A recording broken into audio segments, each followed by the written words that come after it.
Olá, pessoal, bem-vindos ao Despertos. Eu sou Cris de Pascoal e estou aqui com Maria Cepereda, nossa cientista aí, professora do método de integração e escritora da série de livros O Sol Negro. Tudo bem, Maria? Como vai você? Tudo bem, Cris? Tudo bem, pessoal? Faz um tempinho que nós não gravamos, né?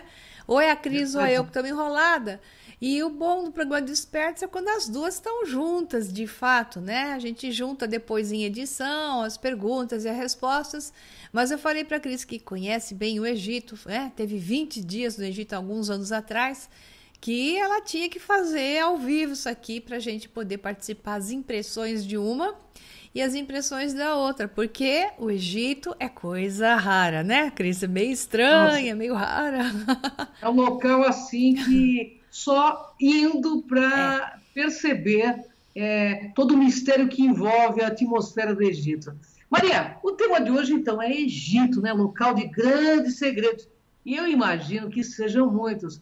Mas qual é o primeiro desses segredos que você constatou em sua viagem para o Egito no final deste ano passado? Pois é, Cris, lá tem muitos segredos e o principal segredo é que se revela ali quando a gente vai nos templos, vai nos locais, nos sítios megalíticos especialmente, ou nos sítios mistos, né? Porque todos os locais são mistos, entre megalítico e que eu chamo de período médio, que isso foi eu que inventei e depois eu explico, e período mais recente, que é dentro do que a história oficialmente conta dentro dos livros de história, que é aquela história de que o período dinástico começa em 3100 a.C. e que antes de 3100 a.C. o Egito não era o Egito que a gente conhece ainda, né? Então essa história, ou como eu digo, história contada pelos arqueólogos, com E, história Histórias. criativa, que se tem alguém que tem uma criatividade extrema, os maiores artistas da face da Terra, com uma criatividade extrapolada, são os arqueólogos. Quando eles começam a ver coisas que tá na cara que é outra coisa, eles começam a explicar de forma criativa, sempre querendo dizer que é tudo ligado a locais de cultos e de ritos religiosos e que construíam aqueles locais com um martelinho e um formãozinho de cobre e depois conseguiram o bronze e com isso então conseguiram criar todo aquele apogeu fantástico de centenas de toneladas empilhadas, Né? né? Milhões de pedras gigantes empilhadas com aqueles martelinhos de bronze ou cobre, que foi a maior parte do tempo. Então isso é tão criativo, mas é tão criativo que se torna até hilário. Então o que a gente descobre, obviamente indo ao Egito, é a mesma coisa que nós descobrimos indo ao Peru, né? Então o pessoal que foi comigo nessas viagens, para mim, né, patrocinadas pela Era de Aquários Viagens e Turismo, então que chama a turma que quer realmente conhecer a verdadeira história da humanidade e chega nesses locais, o que descobre é que a história que te contaram nos livros de história não bate, né? Tá bem assim, né, Maria? Peraí, tem alguma coisa estranha. E aqueles que me acompanhavam, eu mostrava com o dedinho algumas coisas evidentes que ali não tem como, né? Que nós vamos falar um pouquinho dessas áreas aqui, né? Ver que há muitos segredos na história da humanidade e uma delas é lógico que a humanidade é muito mais antiga do que aquilo que se conta oficialmente. Tudo começou em 5.000 anos antes de Cristo, com a história do surgimento de Abraão. Quer dizer, a história foi ajeitada, a história da humanidade foi ajeitada para uma religião. A história Pois dessa é. religião, que é a judaica, é que quer contar a história da humanidade e se encaixa tudo em cima disso, com a história de Abraão e Sara, e quando, na verdade, se mostra cada vez mais arqueólogos que não têm mais como mentir, estão juntando-se, querendo, claro, e a turma que é séria, mas que sabe que não pode falar a verdade, porque se fala a verdade, não publica texto científico, perde o emprego e tudo mais. Então, aqueles que vão comendo a sopa pela beirada, driblando a academia e tentando mostrar os fatos e aos poucos reconstruir a história, começam a puxar a idade de alguns sítios, né, históricos para 10.000 a.C., o que já melhorou muito, mas ainda está muito longe da verdade, e é o que a gente vê nesses locais onde fomos, sem falar do que nós vamos falar em seguida, da verdade sobre a origem do homem em si, da sua criação.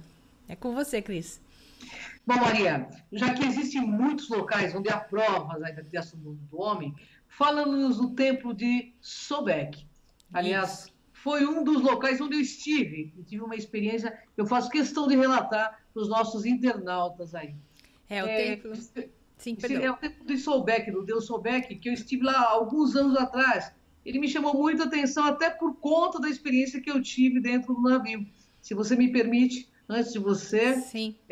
dar a resposta, eu gostaria de contar rapidamente, porque não foi somente eu que tive essa experiência, mas uma pessoa, um amigo que estava no 13º andar do navio, que também teve, e nós não tínhamos nenhum assunto sobre ufologia ou espiritualidade. Deixa eu Em só dado contar para o momento... pessoal, Cris, antes de você contar a história, só para dizer para eles o que é o Sobek, né? Ok. Então, o deus crocodilo Sobek, né?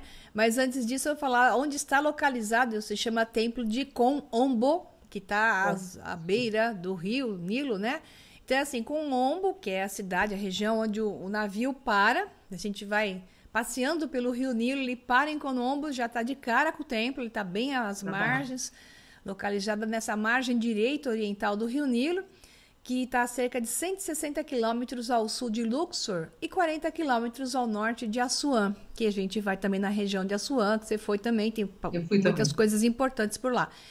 Ele tem aproximadamente essa cidade, 60.000 habitantes, não é tão grande assim, muitos dos quais são núbios, né, que são os núbios do sul do Egito, né, que depois, no período mais recente da história não oficial do Egito e oficial, também as princesas e alguns, digamos, até parece que aquele Horemheb, que foi o grande general, né, que assumiu depois de Tutankhamon, o Egito, ele era um núbio também. Então, depois vieram os reis núbios, mas isso é na história posterior à perda das dinastias de sangue mesmo, né? Porque então, até então, eles eram mais escravos, ou eles eram, não é bem o termo escravos, eles eram mais, digamos, trabalhadores que eram trazidos do sul do Egito em direção à região que chamava-se Núbia, né, para trabalharem por lá. Por isso que se fala a Núbia.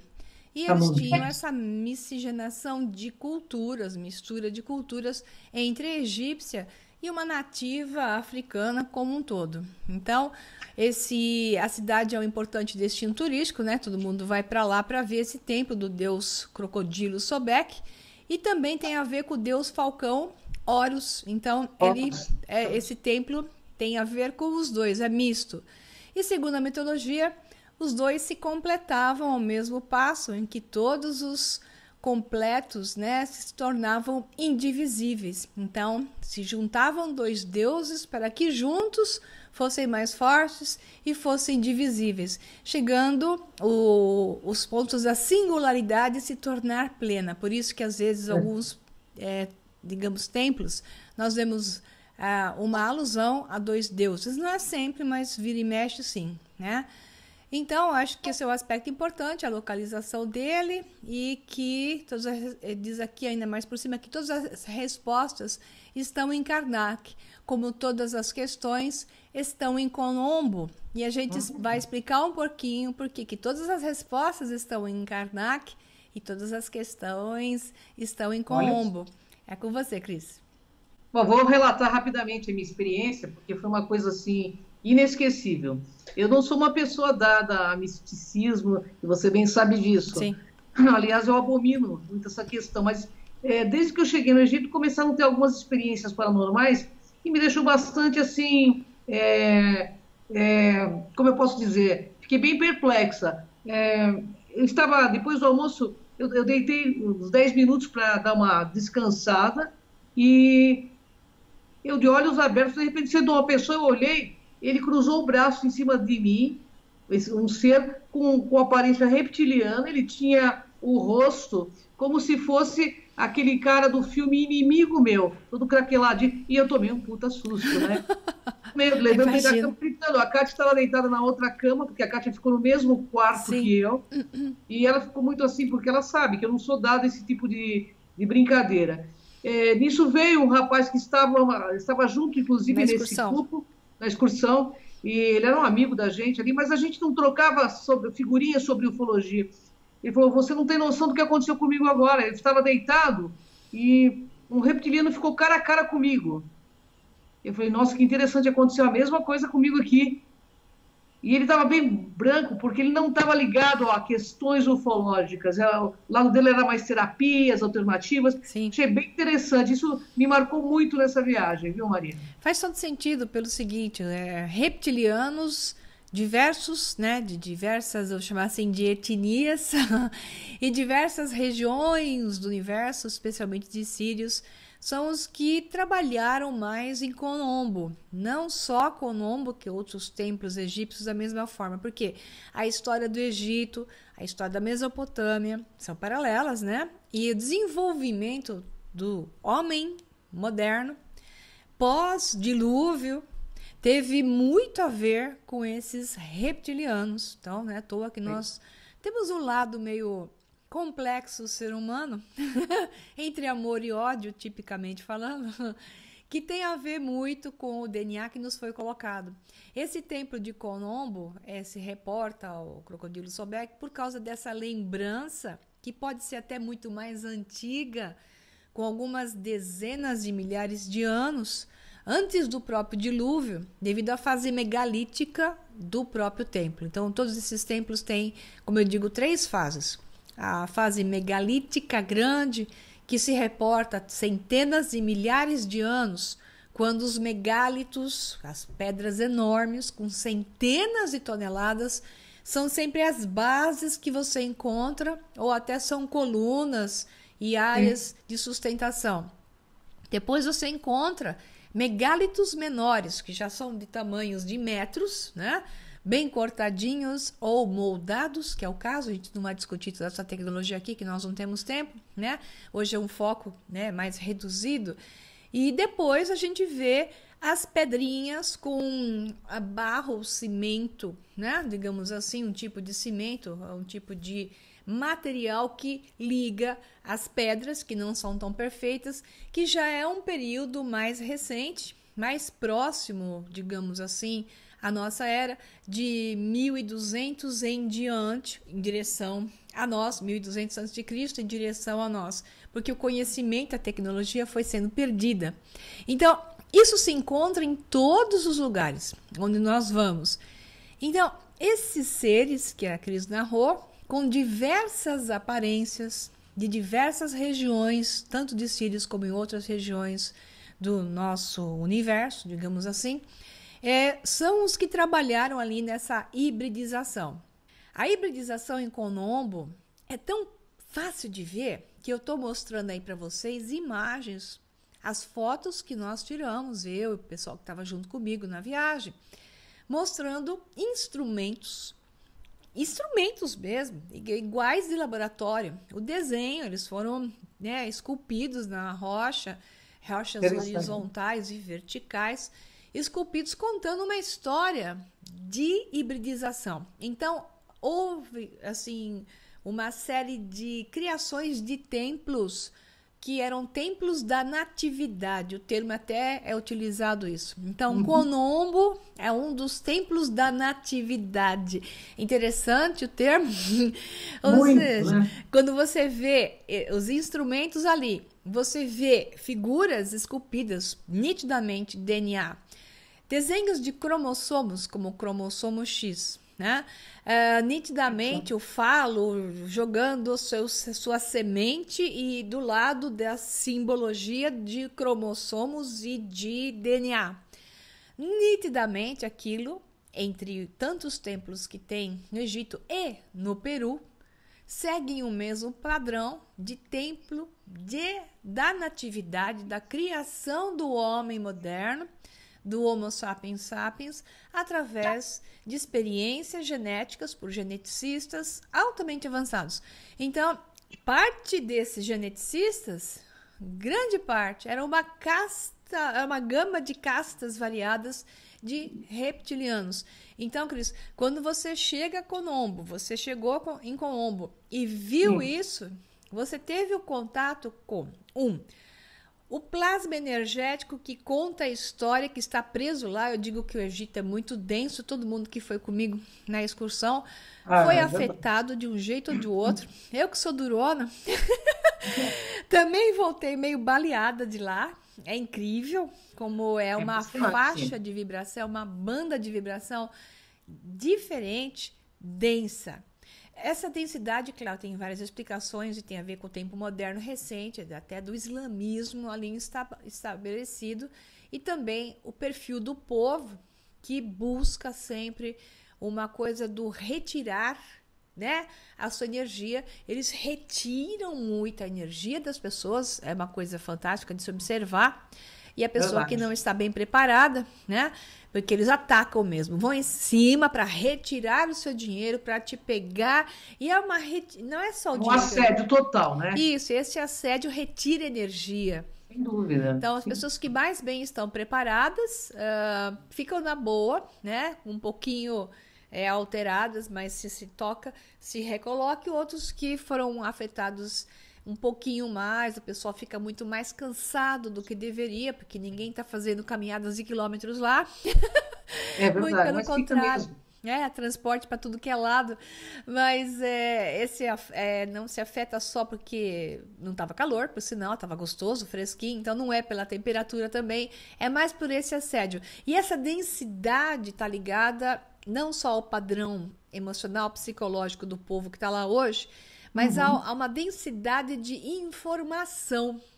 E você colidiu com isso, e como você tem uma sensibilidade maior, embora você não fica vendo coisa, né, no seu dia a dia, mas essa sua sensibilidade é maior, chegou a ver um padrão de coisas que estavam lá, e provavelmente essa consciência com a qual você colidiu poderia até ser de um passado, e em um determinado momento esse passado se juntou com o presente na sua multidimensionalidade, e você capturou esse padrão e recebeu a imagem muito rapidamente, mas foi o suficiente para você constatar uma verdade.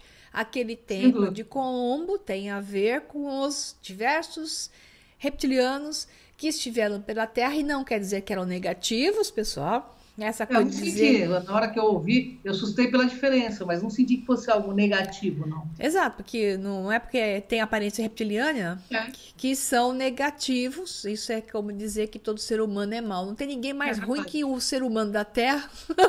Somos os mais perigosos da galáxia, eu não tenho dúvida com relação a isso. Isso é só olhar para a diversidade do jeito que está seguindo as espécies aí, né? Exato, você vai ter ser humano bom, ser humano ruim. Então, você vai ter reptiliano bom, reptiliano ruim. Então, essa é uma classificação que nós temos que tirar, né? Esse julgamento por causa do tipo de pele ou tipo de aparência. E nós temos o DNA deles.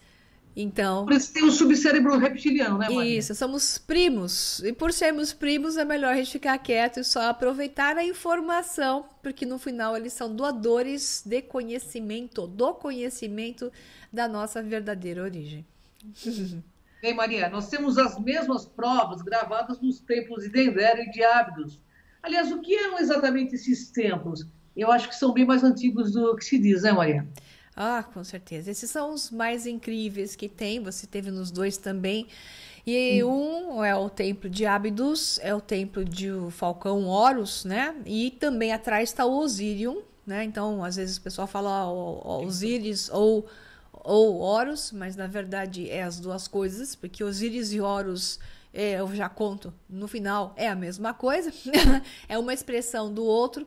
E o Dendera é o templo de Hathor, né, que era uma expressão de Ísis, que era a esposa de Osíris, e que então Hathor ficou a esposa de Horus. Hathor é aquela deusa bonitinha que está sendo colocada aí, a imagem.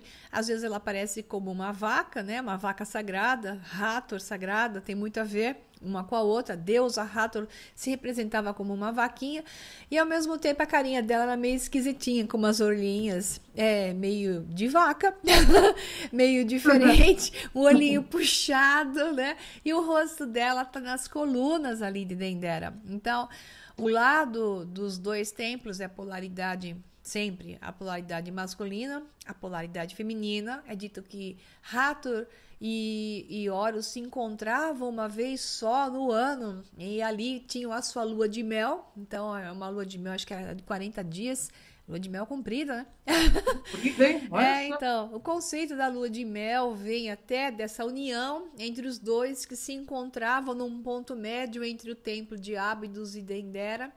E então tinham o seu encontro que virou o conceito lua de mel. Tirando esses romanticismos, o que existe nesses dois templos, novamente, é em Dendera, como Hathor é uma mãe, né, uma deusa, mulher, é outro tempo de natividade. Então, ali também era um ponto de hibridização. A beleza das gravações que você tem em Dendera, elas estão quase que intactas, parte foram queimadas. Dendera foi utilizada como casa de invasores que cozinhavam lá com óleo, então estragaram o teto todinho com a fumaça, a fuligem. E os historiadores, né, os arqueólogos, os restauradores estão retirando essa fuligem e revelando que até a pintura foi protegida pela própria fuligem, o que é interessante, fez uma capa que acabou preservando a natureza da cor. Por isso que Dendera é tão lindo, mas foi atacado e destruído. Essas colunas, tanto em Dendera como em Ábidos, elas são colunas sônicas. Cada uma tem uma densidade, uma porosidade específica que gera um som distinto. Esses templos eram templos ligados à energia sônica. E Ábidos, o nome de Ábidos, leva para o lado do abismo. Então, onde se fala que Ábidos, digamos, na derivação, com os vários nomes que levam, em inglês seria Abyss, e um dos nomes de Ábidos leva para o termo abismo. Então, abismo é a origem de onde tudo surge.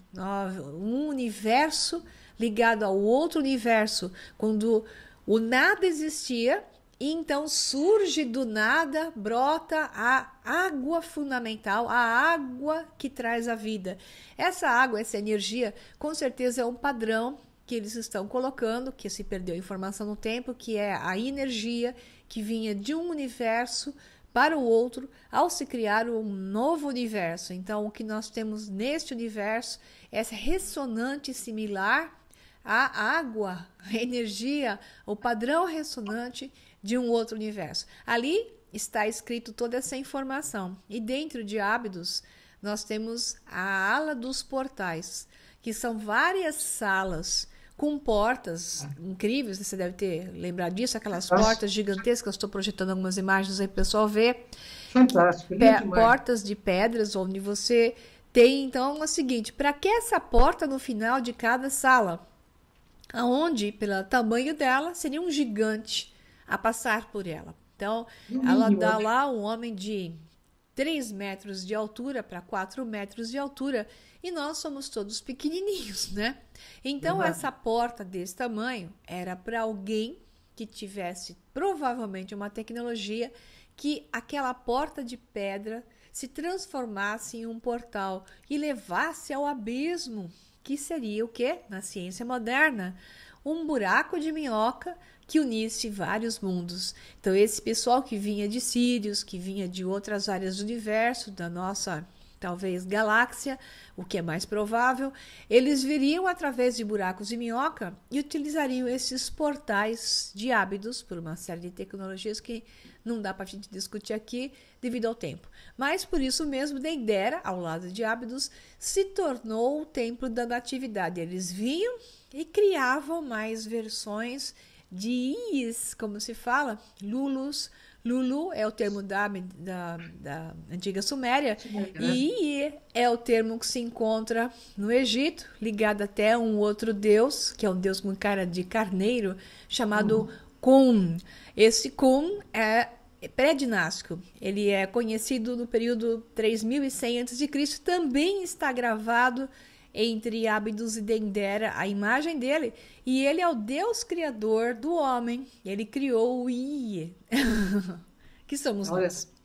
na realidade, o Egito é uma biblioteca, né, que tem É, que ser totalmente decodificada, mas trazendo à luz a verdade, né? Não essa mistificação que se faz em cima, né, de um país tão maravilhoso que, aliás, do meu ponto de vista, foi habitado por gigantes, porque os tempos que você isso. olha ali, você vira um anão ali, né? Não, eles eram, Bem, né? Eles eram né? mesmo os seres, os criadores, né? Do nosso corpinho, do Eram jeito que o gigantes. vemos hoje, nas várias regiões do planeta, eles eram gigantes perto de nós, que realmente chegavam a mais ou menos 3, talvez 4 metros de altura, no mínimo 2,5 metros de altura. Basta ver que em tudo que é lugar que nós vamos, Peru, Egito, na região da Mesopotâmia, Iraque, regiões e as lendas do mundo inteiro, até dos nórdicos, todos falam de deuses gigantes. Ah, só porque eram Verdade. gigantes, porque é para se referir a deuses, eles tinham que ser maiores e nós menores. É uma questão só filosófica, intuitiva. Não, o mundo inteiro, em todos os locais do planeta, em todos os mitos, eles são gigantes, os criadores do homem. Não, isso não é uma criatividade coletiva, mesmo por grupos que nunca se encontraram. É uma realidade Verdade. vivida em um tempo onde isso foi transferido de geração a geração. Então, é uma verdade, porque quando existe uma verdade em comum, um ponto em comum que se repete constantemente entre todos que nunca se conheceram, nunca se viram, são de épocas distantes, é para desconfiar que existe uma verdade fundamental que se extraia de lá. Então, como diz a Bom, Bíblia, naqueles tempos a terra era habitada por gigantes, né? eram os Néctares que eles chamavam, né, na Isso, Bíblia. Bom, eu tive essa impressão, porque até os pilares lá, você precisa de 10 homens para abraçar um pilar, né? exato. Maria, o Osírio, logo atrás de Ábidos, carrega outro mistério. Oh. Qual é ele, Maria? Responde aí. Bom, para mim foi o ponto mais alto, o Osírion, e o que você vai perguntar ainda, que é o Serapeu, né? O Uhum. Osírion é onde está toda a história da morte e o renascimento de Osíris. Então, bem na parte de trás de Ábidos, a gente dá um contorno e cai numa parte 100% megalítica, que não tem nada de construção intermediária, a não ser a fase 3, já que são pedrinhas em volta, que o pessoal fez muros de contenção, porque o Osírion está mais ou menos uns 26 metros, ou 24 metros, 26 metros abaixo do nível do mar, por isso que ele tem Uhum. até uma água verde lá, que tomou, e o pessoal faz questão de não drenar. Eu acho interessante, né, com toda essa visitação, que não deixam o turista, ou seja, quem for entrar dentro das câmaras do Osírio megalítico, seria só Uhum. drenar com bombas, fazer um sistema de isolamento ali de água. Interessantemente, isso não é feito. Em certas épocas do ano já teve fases em que fizeram, e não sei por que soltaram essa água de novo, não deu certo, né? Vai saber, que impedem que se entre nessas câmaras. Mas os megálitos de lá têm centenas de toneladas. E é ali que se conta a morte do deus Osíris, né, morto por Sete, que é nada Uhum. mais do que a história de Enki e Enlil, quando Enlil mata Enki e seus comparsas, né, o seu grupo de seguidores, enfim, o mata.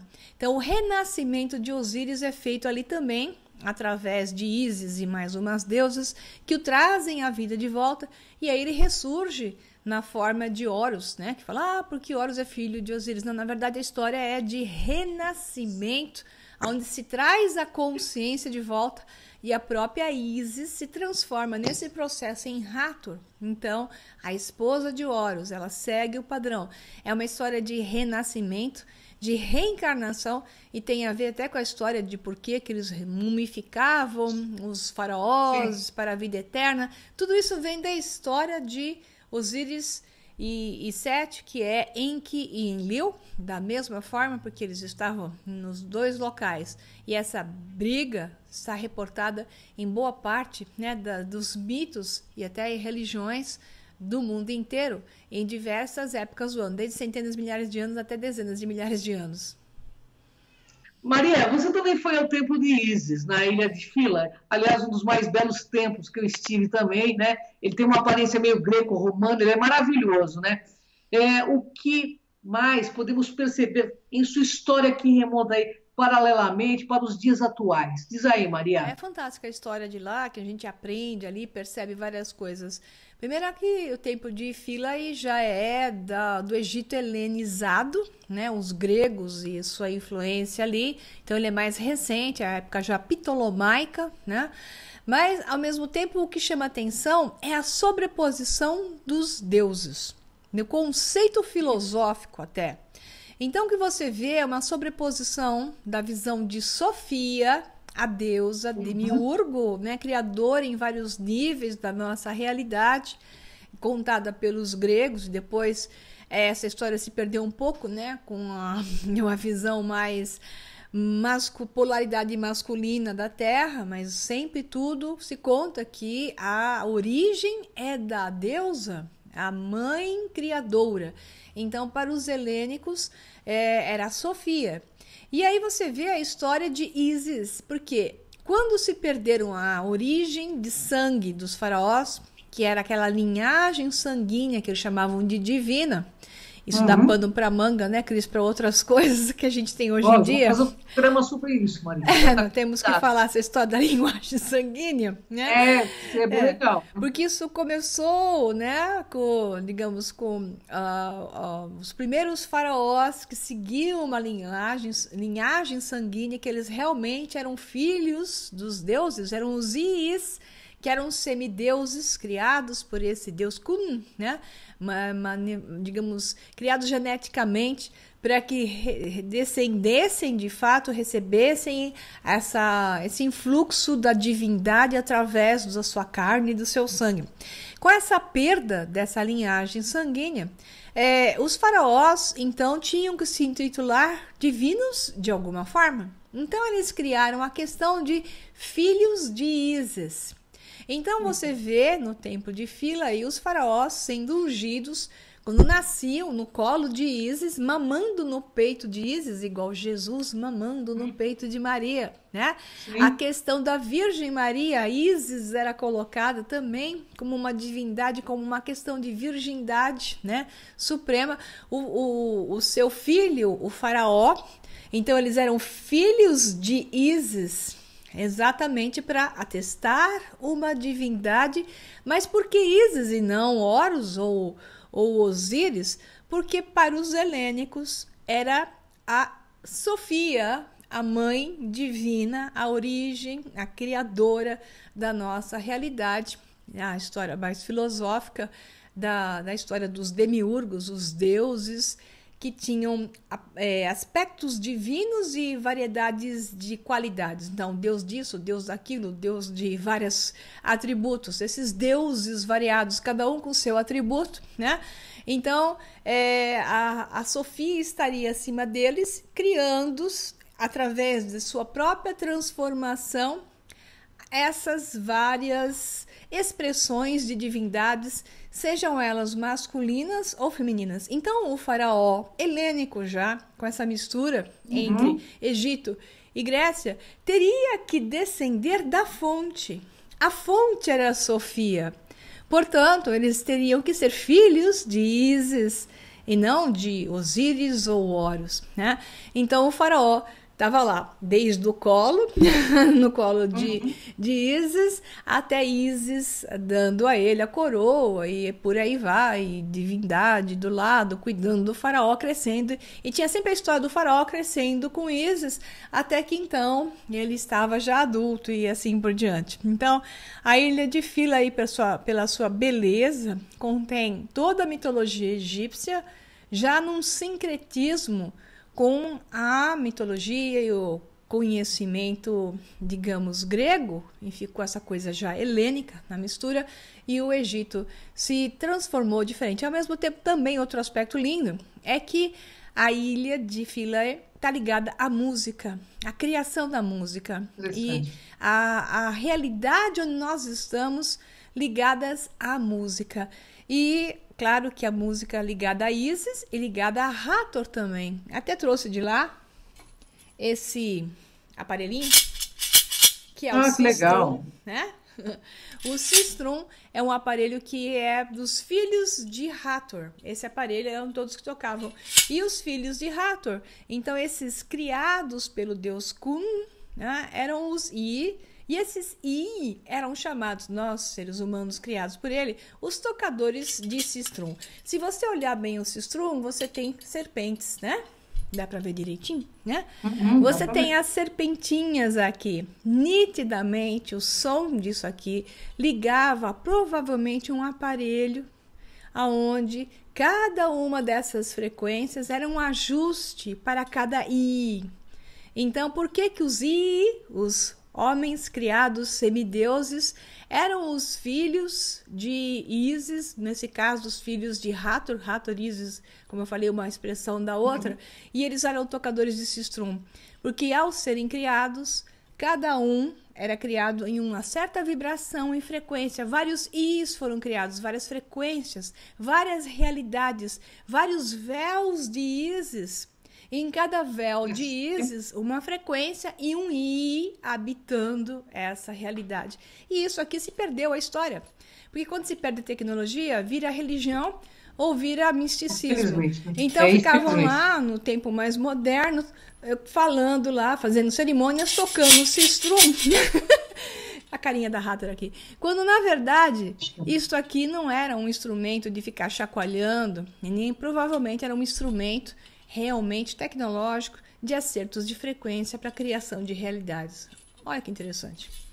Interessante, Maria, você mostrar, porque no Egito também aquela cruz ansiata que nós falamos, né? Na realidade, nos livros de Zecharia Sitchin, diz que aquela cruz nada mais era que o celular dos deuses, né? Sim. Então, passou a ser um símbolo de adoração, né? Que, na realidade, quando vira religião, se perde a história, né? É um instrumento ressonante aquilo lá, né? Então, esses eram instrumentos que eram utilizados, tanto quanto a bolsinha dos Anunnakis e o cone, né? Que era a pinha que eles usavam na mão, que lembra uma glândula pineal. Isso tudo é ligado à ressonância. São instrumentos sônicos que eles eram capazes de cortar, elevar, cancelar a gravidade, transportar centenas de toneladas de rochas.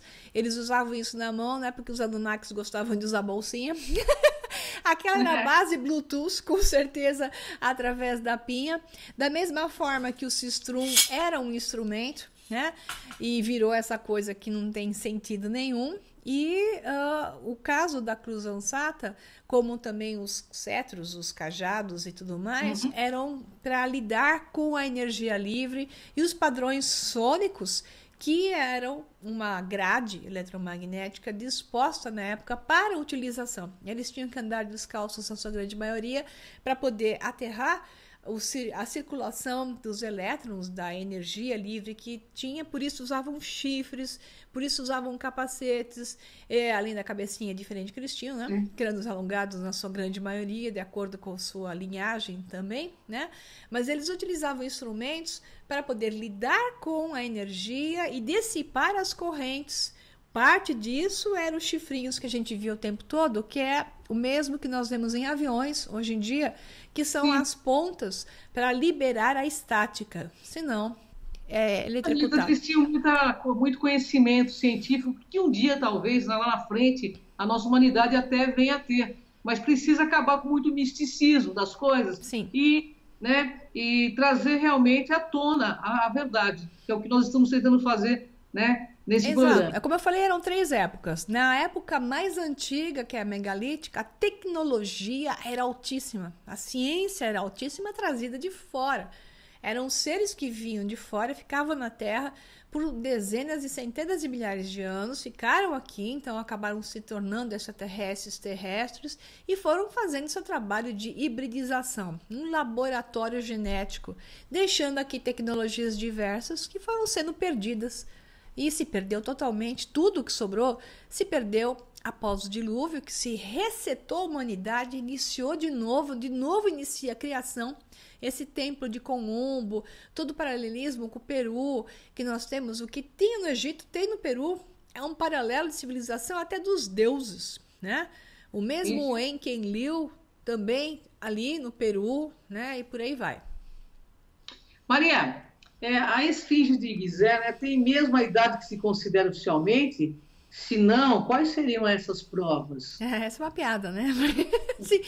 Não, 1500 antes de Cristo, mais ou menos, esticam um pouquinho para 2500, aí chega um e fala, não, tá pegando muito pesado, dá uma esticadinha a mais. Aí eles jogam em 2800, você vê várias datas. Mas, na verdade, se você olha, a base da esfinge é megalítica.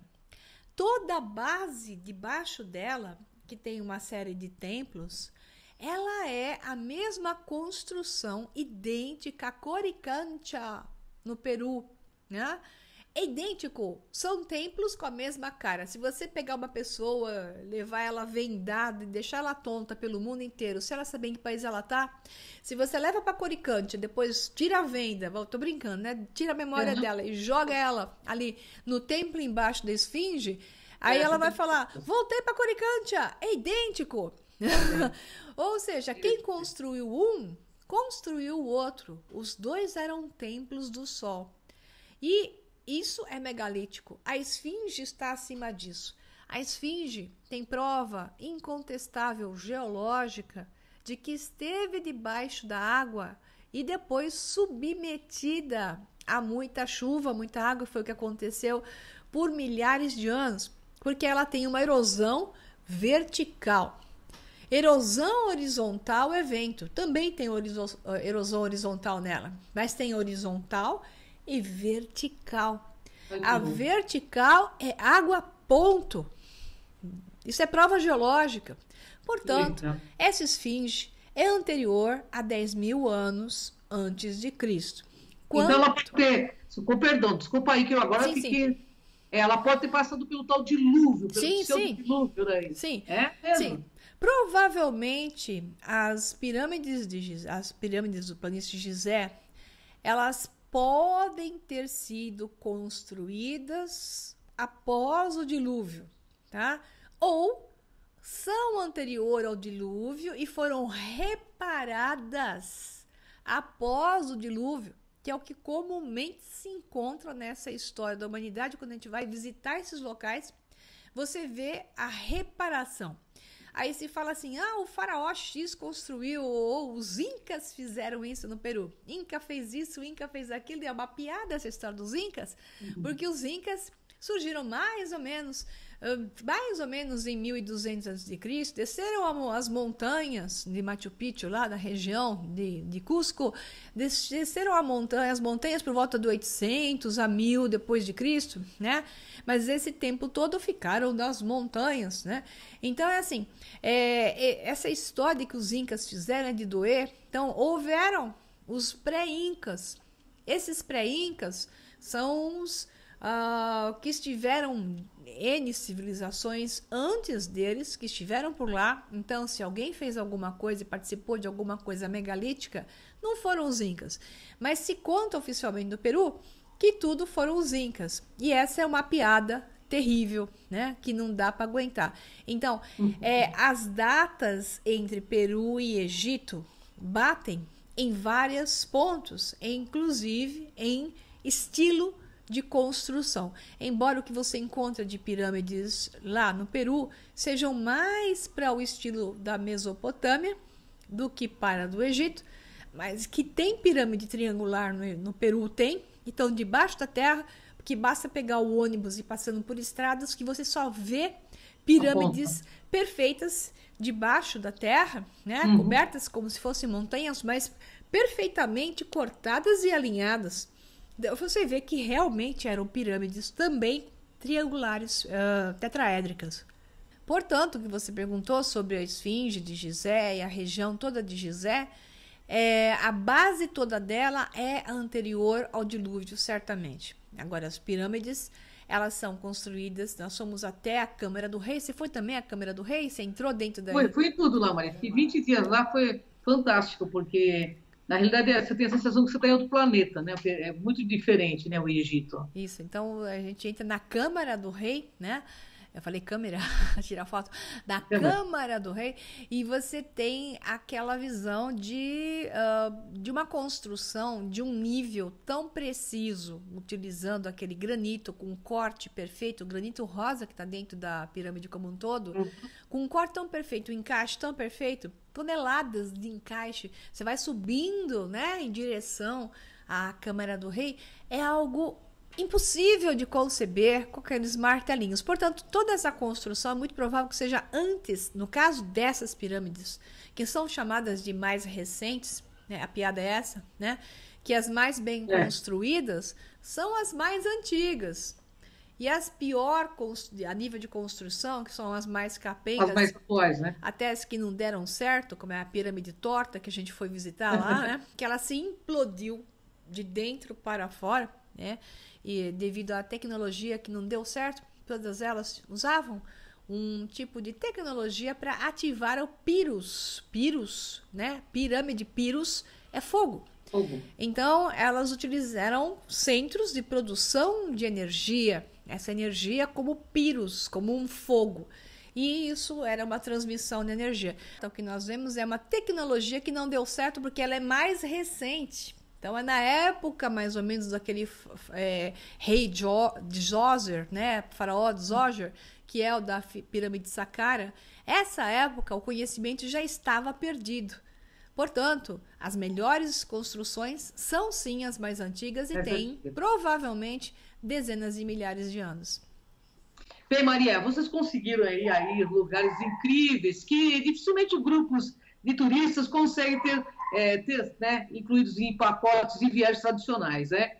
Um desses locais que, por sorte, eu mesma fui, foi o Serápio. Seria essa a maior prova de todas quando a visita de seres de outra realidade aqui na Terra? Cris, eu não sei se você teve também alguma visão especial lá no Serápium, mas o Serápium é a cereja do bolo na viagem, na minha opinião. Você foi no Serápium? Ah, estava fechado, né? Quando você foi, não foi? Estava fechado, mas lá não era onde enterravam os touros, aquelas coisas todas? Isso, o touro chamado, teoricamente, onde se colocava, então, né, o touro apis, que eles foram encontrados. Eu percebi umas coisas diferentes, mas assim, muitas pessoas do grupo tiveram algumas coisas muito estranhas nesse local. Sentiram uma energia muito diferente, viu, Maria? Então, o Serapeu é dito que, então, quando foi encontrado por volta de 1300 a 1500 ou 1300 a.C., estou usando só a memória, seria o local para colocar o touro Serapis, né, que era para adoração. Então, eles enterravam lá o seu touro. Isso já é um período sincrético, então, heleno-egípcio, que misturava tudo na cabeça. Quando eles encontraram essas caixas gigantes, que cabe um homem de 4 metros de altura ali, enterrado, né, digamos, num sarcófago de pedra desses, um homem de 3 metros cabe lá folgado, né? Tranquilo. Então foi dito que era para isso. Agora, a questão é assim, será que quando eles encontraram, haviam corpos lá dentro e retiraram? Ou se quando encontraram já não haviam corpos e então... são 20 e poucos caixas daquelas, né? Não me lembro se são 22, acho que são 22 caixas daquela, colocadas uma do lado da outra. Aí você tem um corredor central e vai tendo uma do lado da outra. A precisão do corte é algo extraordinário. Eu digo que elas não foram cortadas, elas foram moldadas. Exatamente por quê? Porque uma delas, que foi onde nós pudemos descer, a única que nós pudemos avaliar em volta, ela está como se um gigante a tivesse segurado e ela estivesse ainda mole e deformou, Cris, sem brincadeira, como se tivesse pego assim na lateral, deformou nas duas laterais. É uma deformação de Interessante. pressão de mão quando a coisa ainda estava meio mole, alguém foi colocar ali. Então, para mim, elas são moldadas, feitas por tecnologia sônica, numa época de dezenas de milhares de anos atrás, ou no mínimo, logo após o dilúvio, quando os deuses retornaram para a recriação do homem e contar toda uma nova história, retiraram os corpos que estavam lá, depois talvez de alguns milhares de anos. Os egípcios, já nesse período heleno-egípcio, encontraram esse local em escavações e gravaram as caixas contando o mito do touro Serapis, que não tem nada a ver. Ali é um sítio de Anunnaki, enterro de alguém importante que foi deixado lá e depois foi retirado. Essa é a minha visão, porque a energia que tem naquilo é espetacular. Os estratos de terra, porque ele está várias dezenas de metros abaixo da terra, os estratos de terra que tem lá contam uma nítida pelos estratos, que são dezenas de milhares de anos em estratos geológicos. Portanto, aquilo tem dezenas de milhares de anos. Maria, eu me recordo de um local fenomenal, sabe? Chamado de Abu Ghurab, mencionado como um dos portais da Terra. É o Templo do Sol. Você chegou a visitar lá? Eu não fui, Cris. Você que foi. Ah, Ai, caramba. Eu vou ver se eu vou tem um nessa negócio nesse Templo próxima. do Sol. Lá também tem muita energia. Então é Lá dito que é um portal. Um é, dos portais da provavelmente. Terra seria Abu Ghurab. Infelizmente, não deu pra gente ir nessa vez Mas da anterior. próxima você vai, né, Eu Maria? não vou deixar de ir a Abu Ghurab dessa próxima vez, né? Porque é na região próxima lá que a gente vai estar visitando, entre outros locais. E, de fato, estão aquelas taças fantásticas que não dá para explicar, como se fosse uma roldana em volta, né? É interessante ali, né? Tem pessoas que sentam ali, sabia, Maria? Eu acho que aquelas são peças que eram juntas antes, né? E aquilo era usado para a criação de energia livre através da água. Provavelmente ali circulava a água, se criava um vórtice e criava-se, então, um processo de geração de plasma e de energia e de campo eletromagnético. Então, elas estão abertas, você viu como fontanas abertas, né? Mas elas eram fechadas. Se você olhar a pesquisa, eu vou colocar algumas imagens da redescoberta que já fizemos várias vezes de como fazer a energia livre através de geradores quânticos. Eu estou pondo imagens aí que são idênticas a essas peças de alabastro de Abu Ghurab. É muito interessante. O Egito, assim, é o que eu falei, uma biblioteca viva a ser descortinada pela ciência. Sem dúvida. O que você sentiu, Maria, e percebeu ao subir para a Câmara do Rei, da Grande Pirâmide de Gizé, e nas câmaras da Pirâmide Vermelha? Eu não consegui subir, viu, Maria?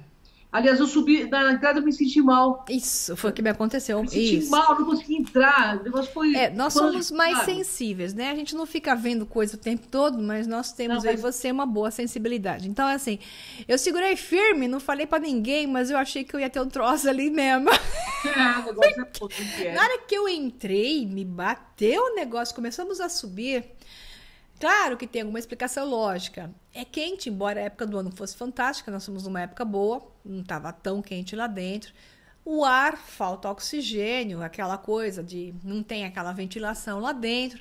Ok, temos uma questão lógica, mas foi muito rápido eu entrar e começar a subir as escadas e não estava num esforço físico assim, né, para dizer, estou morrendo. Não é porque isso, tem vários coisa. platôs para você parar né, e respirar, levanta, dá uma dobradinha, oxigênio e vai de novo. Então ninguém morre lá para subir na Câmara do Rei.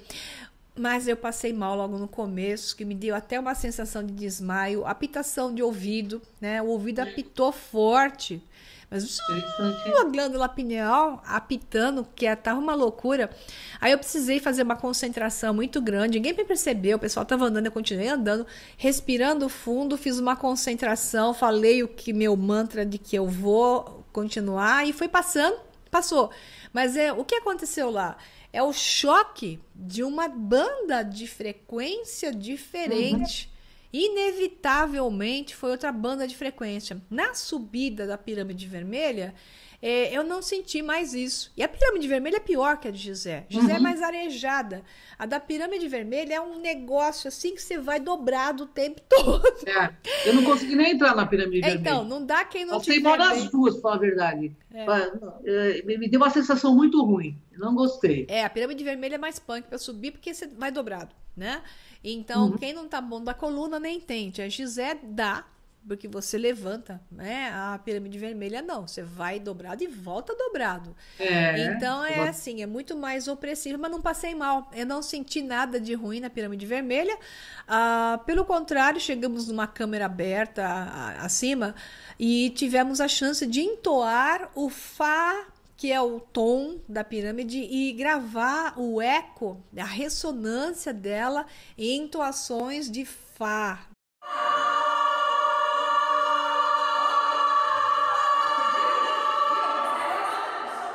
Fizemos juntos um canto assim, em Gizé não deixaram a gente fazer isso, mas na vermelha não tinha ninguém. E nós pudemos fazer, tivemos sorte. Né? Que legal. E, Maria, eu não vou finalizar ainda, porque eu tenho duas perguntas de internautas que já foram mandadas aí há algum tempo sobre o Egito. Então, eu vou já aproveitar aqui, né, que nós estamos falando sobre o Egito. Qual seria o significado do escaravelho para os egípcios? Quais os significados, dependendo... Qual seria o significado, né, do escaravelho para os egípcios? Ó, Cris, aqui tá o seu, ó. Oba! Vou tirar do pacotinho, porque eu não consegui te encontrar desde que eu fui, né? É verdade, eu tô abrindo o seu pacotinho aqui, ó. Aqui tá o seu escaravelho. Sim, Maria, eu amo, né? Shensuhor, né? Esse aqui é o escaravelho solar. Eu precisaria mais ou menos, quando a gente se encontrar, eu te dou, tá? Tá guardado, juro. Agora, mesmo que você não me der, eu vou cobrar agora, viu, Maria? É prata de lei, tá? Tá no capricho, é prata de lei. Maria. Não é latinha, não. Caprichei pra você, é prata de lei. Opa, gratidão, viu, Má? O escaravelho tá ligado a diversas considerações. O mais básico é que ele é um símbolo de proteção. Né? Então o pessoal fala lá, compra o escaravelho para proteção, seja ele qual for, sendo esse que é o escaravelho solar ou o escaravelhinho normal, que até não trouxe hoje, uma correntinha também com um escaravelhinho normal, penduradinho, com as patinhas normais, bonitinhas, que dá para ver. Rafa, deixa eu pegar esse aí do verdinho, deixa eu mostrar para vocês um outro que eu trouxe, que é o escaravelho padrão. Tá? Esse aqui é aquela pedra, esse aqui é alabastro, né? Esse é o escaravelho tradicional. Não sei se está muito branco aqui para vocês verem. Tem uma pedra lá do escaravelho também que a pessoa fica rodando em volta. Você foi lá, Maria? Não vi essa. É aquele escaravelho gigante, né? Que o pessoal fica dando não sei quantas, acho que 12 voltas eles dão em volta. Isso eu acho que é em Luxor ou é em Karnak? Eu vi. Eu fiz até. São 7 voltas. 7 voltas, Isso, é para imitar as voltas que se dá em Caaba. É que eu não sabia que era a pedra do escaravelho. Era uma pedra normal. Cheguei no final. Acho que é Karnak. Que você pedra do escaravelho, pedra do escaravelho. Você pode dar uma volta, faz uma volta. Você chega no final do templo todo, que é bem grande, e tem uma lagoa, que a lagoa era o ponto para energia livre ali. Precisava ter água para produção de energia livre, né? E tem essa pedra na frente, todo mundo dando voltas. Aí eu peguei, tinha um rapaz simpaticíssimo, um islâmico mesmo, vendendo coisas. E aí eu perguntei para ele, porque tá todo mundo dando volta? E ele gesticulava que tinha que dar 7 voltas. Aí ele falou, igual se faz em Meca, né?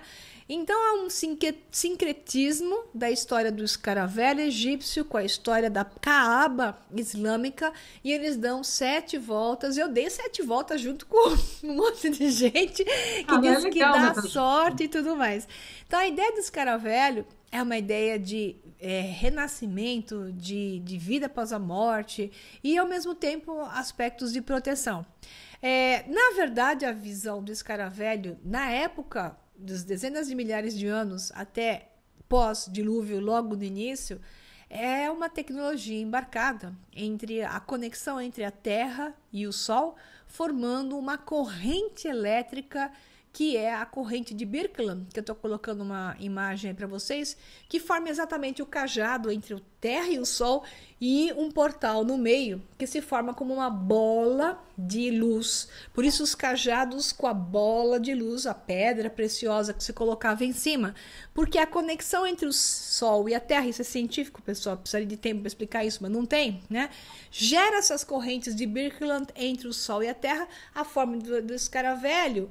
Esse solar, igual o pingente aí, pendente que eu vou dar para a Cris, mostra que as asas dele são as correntes, o corpo, as correntes, e abre no Sol, que segurando a asa. Então é a questão da Terra, eu me tornarei um ser solar, um ser divino, renascerei para isso. Por outro lado, o escaravelho tem 3 partes, né? Então, a parte da frontal e 2 laterais. E isso imita exatamente a caixa craniana do Homo sapiens. O Homo sapiens sapiens, que somos nós. O Homo sapiens sapiens tem uma placa frontal e 2 placas laterais. O corpo do escaravelho tem exatamente isso, tá? Melhor colocar uma imagem para vocês verem melhor. Uma placa frontal, 2 laterais. Então, o escaravelho era visto como a criação do próprio homem, Homo sapiens sapiens, criado pelos deuses, e que, do seu lado animal criado, deveria tornar-se um ser solar, e tem todos os seus capacidades para isso, que lhe foram mantidos os seus códigos de despertar. Então, quando esse escaravelho básico, que vive de comer dejetos, digamos assim, né? Se tornar consciente de quem é, se tornará divino, por isso ele segura o sol. E por outro lado, esse é o símbolo também dos filhos de Horus, seus sacerdotes, chamados de Shensu-Hor, os filhos de Horus, né? Shensu-Hor, que legal, né? Tem muita coisa para falar, eu falei rápido. A gente faz do programa, que o Egito é um local que tem muita coisa para ser falado e você tem muito conhecimento.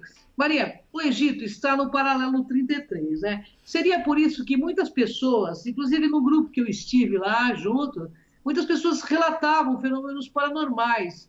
Isso ocorre por quê? Essa é a área do cinturão eletrônico da Terra. É a mesma questão do cinturão eletrônico da nossa torus física, que é na área do nosso abdômen, né? Bem na área do nosso umbigo. Nós temos uma área de cinturão eletrônico. Nós temos a corrente eletromagnética, o vórtice de plasma, que gera nosso plasma, que nós somos, né, que é o que sai por cima da nossa energia e entra por baixo. Essa circulação horária e anti-horária, que gera os fluxos, e entre elas estão os nossos chakras, né? Nós temos um cinturão eletrônico nessa altura, a Terra também. Então, o cinturão eletrônico da Terra está no paralelo 33, mais ou menos 5, mais ou menos 5, mais 5, menos 5, mais ou menos 5. E por ali entram e saem, formando portais muito importantes, de grande proporção, para outras realidades, não só da Terra, como no Sol e por aí vai. Então, é uma região importante. Isso é uma das explicações. Outra explicação na história do paralelo 33 Norte é que os sítios alinhamentos foram feitos nessa região quando esta era a zona habitável da Terra, numa época em que as placas de gelo tinham descido e essa era uma zona habitável, né? Com a época do dilúvio, o degelo, que foi drasticamente rápido, mais zonas se tornaram habitáveis. Ocorreu um grande cataclismo que fez um descongelamento violento. O Pleistoceno foi rapidamente, parado através de um cataclismo que ocorreu na Terra. O descongelamento foi acelerado, por isso que foi um dilúvio daquela proporção. As placas de gelo recuaram e todas mais áreas da Terra se tornaram habitáveis. Mas o paralelo 33 Norte, mais ou menos, 5 mais ou menos, né? Você tem uma área que é mais habitável na época do gelo. Então, essas construções megalíticas, antigas, pré-diluvianas, foram alinhadas por lá por causa disso. Mas não só, e sim também por causa do cinturão de fótons da Terra, que é o que eu expliquei por onde entram e saem existem esses buracos de minhoca por onde entram e saem naves e seres interdimensionais com mais facilidade na Terra, no Sol e em outros locais. Bem, pessoal, você está gostando, né? Maria C. Pereira, posto de conhecimento, nossa queridona já remida desse programa, que volta com força total. Até coloquei um post aí no meu Facebook. 2018 a gente está se alinhando aí para fazer mais programas com muito conhecimento, porque Maria, a função dela é essa, gente. Nossa. É assim, um agente transformador da sociedade. Assim como é a minha também. Mas Maria Pereira é minha mestra também, né? Você sabe disso, é. Gratidão, Maria. É uma honra enorme estar contigo. Você sabe que eu tenho um carinho imenso, um amor profundo por ti. E gratidão por compartilhar tanto conhecimento, né, em todos esses anos, porque realmente são poucas as pessoas que fazem isso de peito aberto como você faz. Eu Obrigada. Só tenho a agradecer. Agradeço os nossos internautas aí também, né, Maria? Com certeza. Eu estou com quase já 5 milhões de views na minha página por conta desses programas maravilhosos, porque nós temos seriedade em falar sério de coisa séria, gente. Com certeza. A gente está aqui, né, com a ajuda dessas pessoas para resgatar realmente a verdade, porque não pode mais ser suprimido da humanidade todo esse conhecimento. Né, Maria? Até quero fazer um convite àqueles que podem, claro, estão interessados e podem ir conosco para o Egito agora em julho, né, deste ano. Nós vamos para o Egito agora, esse ano, e vamos também em maio, um pouquinho antes, para o México. Então, se você tem interesse de ver maias e astecas, as pirâmides maias e astecas, e também, claro, que vamos para Cancún, num céuzinho gostoso, azul e mar maravilhosamente azul. Vamos aproveitar, porque do lado de Cancún tem Tulum, e são as pirâmides de Tulum, outro sítio famoso, e a gente aproveita e fica alguns dias na praia. Então, venha comigo com a Era de Aquários Viagens, é www.aquariosviagens.com.br, para México e para Egito, né? Maio e julho. Perder uma viagem dessa com uma professora dessa, né? Não dá, né? Então, sabe, faz aquele esforço, porque quando a gente quer, a gente pode. Eu mesmo já estou pensando em ir. É só eu ter condições aí, né, de trabalho para a gente poder ir juntas, porque vai ser um prazer enorme. A agenda tá difícil. Você conseguir um tempinho, vem comigo para o México, que você não conhece, né? Não, o México eu ainda não conheço, mas quero ir sim. Mas eu aconselho vocês de coração com a Maria, porque, nossa, é muito conhecimento, né? Isso abre a cabeça da gente para novas possibilidades. Maria Pereira, gratidão. Eu que agradeço. É enorme estar contigo, com você, internauta, que nos acompanha. E vamos aí, 2018 juntos. Porque juntos, Maria, é o caminho dos fortes. Com certeza. Gratidão, Maria. Eu que agradeço. Um abração. Até o próximo. Até. Despertos, Maria. Tchau, tchau. Obrigada.